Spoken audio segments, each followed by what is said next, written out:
Hello friends, good morning. Dogra sir classes में आपका स्वागत है।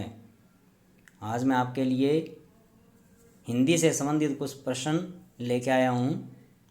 तो मेरा पहला प्रश्न है, क्रिया विशेषण किसे कहते हैं? जिन शब्दों से क्रिया की विशेषता का ज्ञान होता है उसे क्रिया विशेषण कहते हैं। जैसे यहाँ, वहाँ, अब, तक आदि। दूसरा प्रश्न है, अवयव किसे कहते हैं? जिन शब्दों में लिंग, वचन, पुरुष, कारक आदि के कारण कोई परिवर्तन नहीं होता है उन्हें अवयव कहते हैं। तीसरा प्रश्न है, अवयव के सामान्यतः कितने भेद हैं? तो अवयव के सामान्यतः 4 भेद हैं। पहला क्रिया विशेषण, दूसरा संबंध बोधक,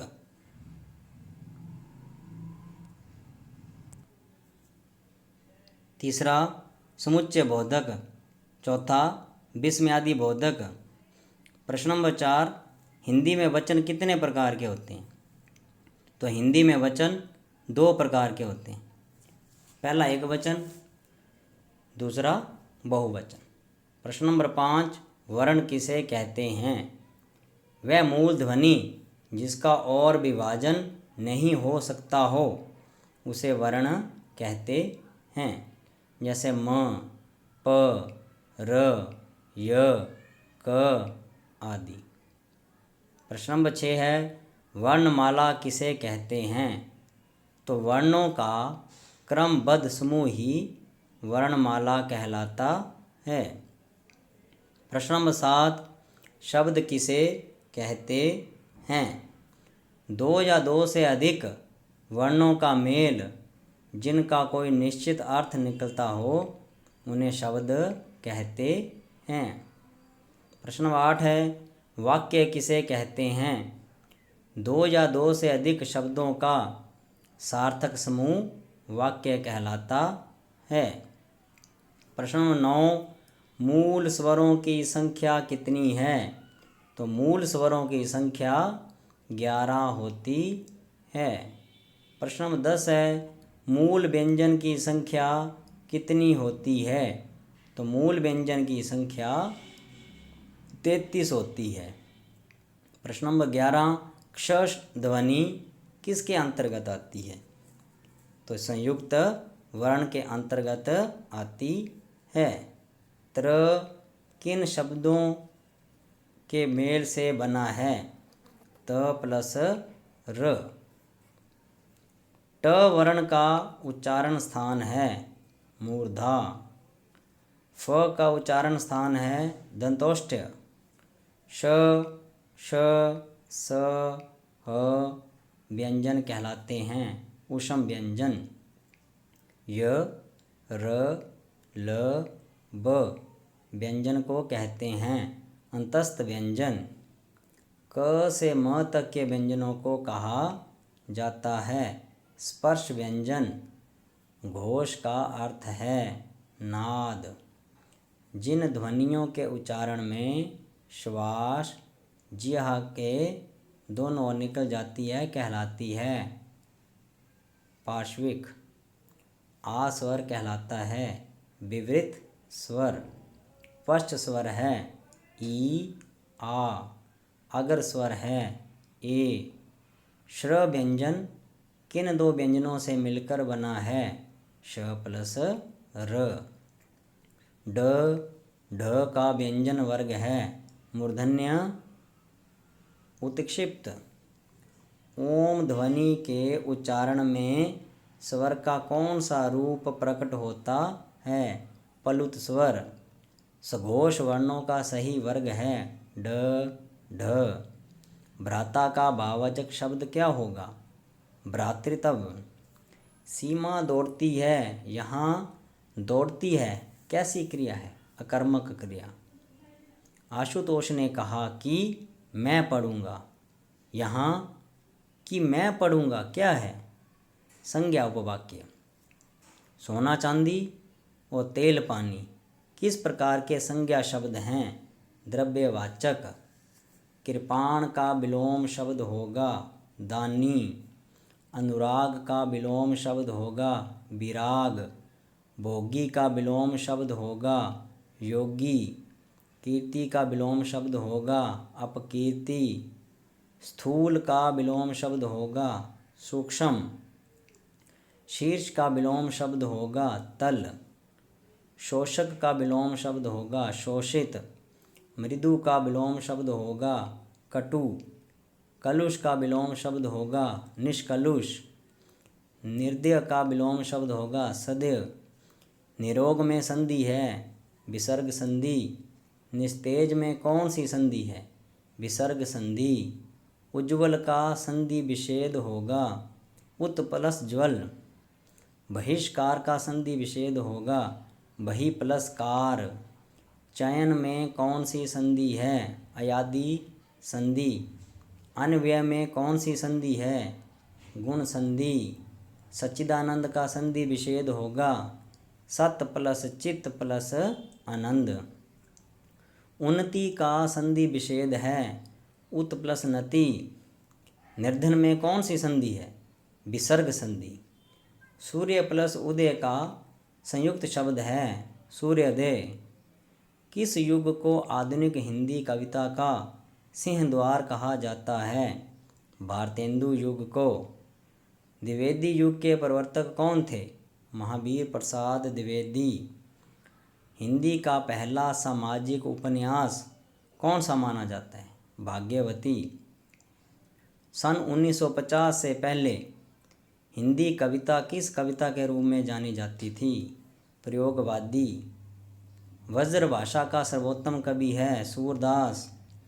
आदिकाल के बाद हिंदी में किस साहित्य का उदय हुआ? भक्ति साहित्य का। निर्गुण भक्ति काव्य के प्रमुख कवि हैं कबीरदास। किस काल को स्वर्ण काल कहा जाता है? भक्ति काल को। हिंदी का आदि कवि किसे माना जाता है? स्वयंभू।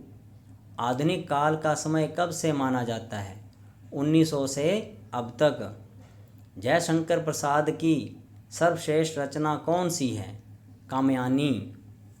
बिहारी ने क्या लिखे हैं? दोहे। कबीर किसके शिष्य थे? रामानंद। पद्यावत महाकाव्य कौन सी भाषा में लिखा है? अवधी। चप्पू किसे कहा जाता है? गद्य और पद्य मिश्रित रचनाओं को चप्पू कहते हैं। कलाधर उपनाम से कविता कौन से कवि लिखते थे? जयशंकर प्रसाद। रसनिधि किस कवि का उपनाम है? पृथ्वी सिंह। प्रेमचंद के अधूरे उपन्यास का नाम क्या है? मंगलसूत्र। हिंदी का सर्वाधिक नाटककार कौन है? जयशंकर प्रसाद। तुलसीदास कृत रामचरितमानस में कौन सी भाषा का प्रयोग किया गया है? अवधी भाषा का प्रयोग किया गया है। एकांकी के जन्मदाता कौन हैं? धर्मवीर भारती।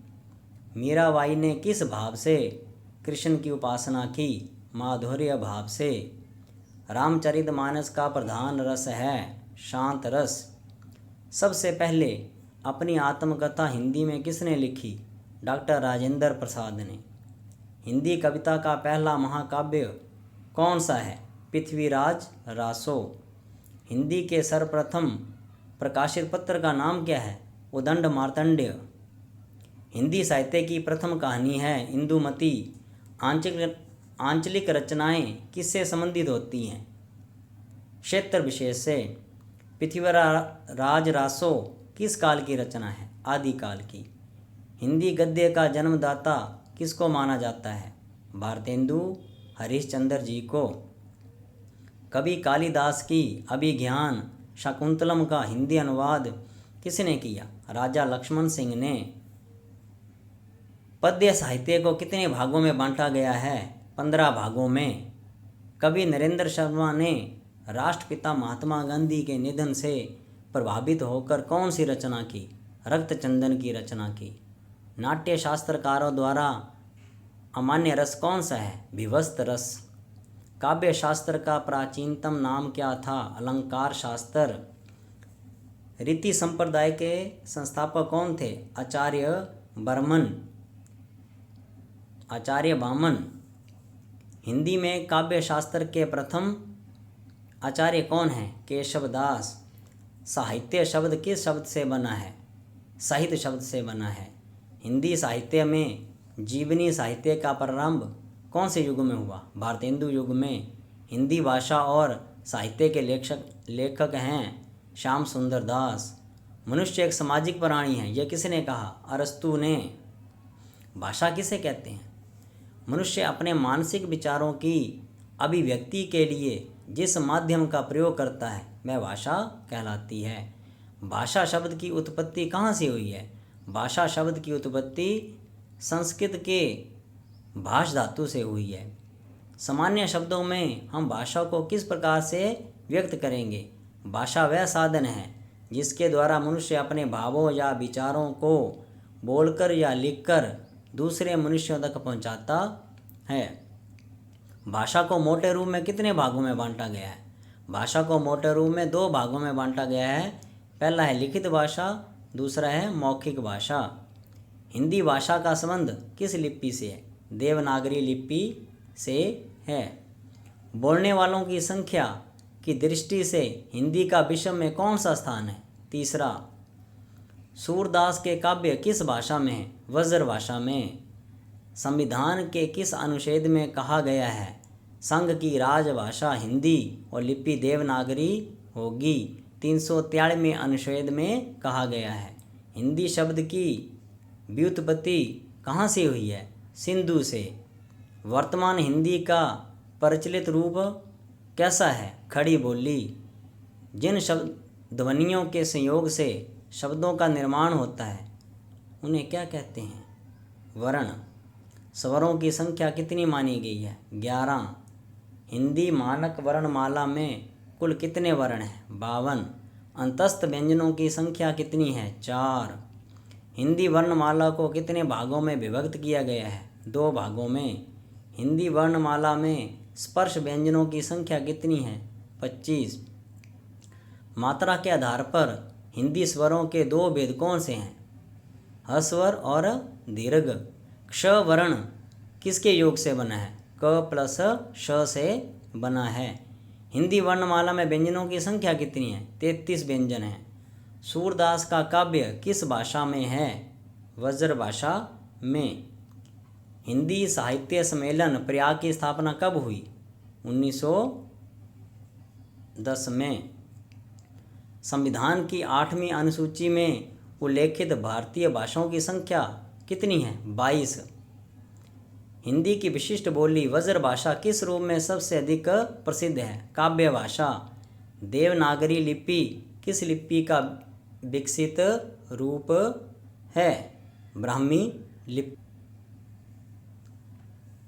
रामायण महाभारत आदि ग्रंथ कौन सी भाषा में लिखे गए हैं? आर्य भाषा में। विद्यापति की प्रसिद्ध रचना पद्मावली किस भाषा में लिखी गई है? मैथिली में। भारत में हिंदी का संवैधानिक स्वरूप है राजभाषा।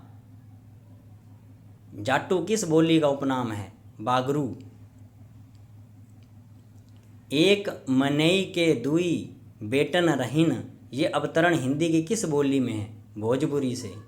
हिंदी का पहला नाटक है नहश।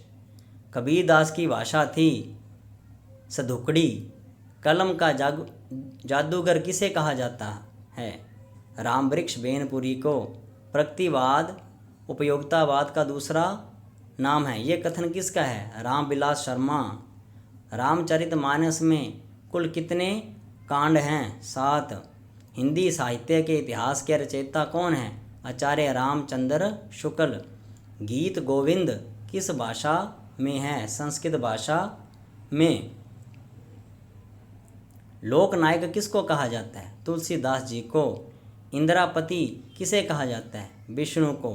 पंचतंत्र क्या है? कहानी संग्रह। Thanks friend for watching my channel. Please like share and subscribe my channel.